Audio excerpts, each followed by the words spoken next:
milliards et demi d'habitants. Sur moins de la vie d'un homme, la population mondiale a été multipliée par 3.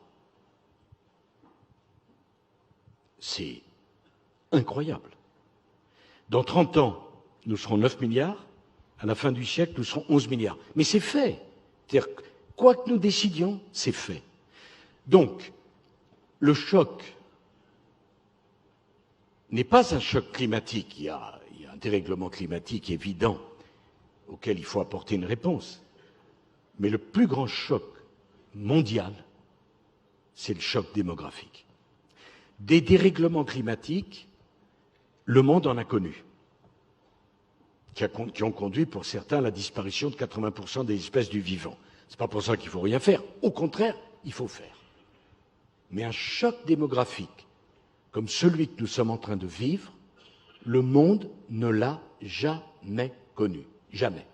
Dans 30 ans, le Nigeria aura plus d'habitants que les États-Unis d'Amérique. Au plus court, la Méditerranée, c'est 780 km, au moins large. On va passer de 1,2 milliard d'Africains à 2,5 milliards. Donc, je dis, la crise migratoire n'a pas commencé. Elle n'a pas commencé. Elle est à venir. Alors, on peut refuser ça, si on veut. Comprenez-moi. C'est d'ailleurs la première source de pollution, par parenthèse.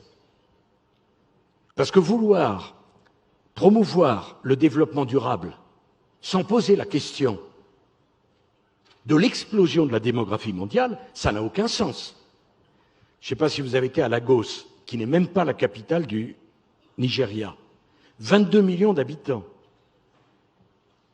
Donc si vous pensez qu'avec le tri sélectif, on va régler le problème de Lagos, c'est que vous n'y avez pas encore été à Lagos. Parce que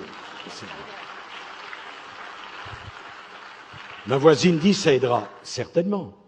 Mais je voudrais vous dire une chose, 22 millions de gens qui consomment bien, ça fait plus de dégâts qu'1 million qui consomment mal.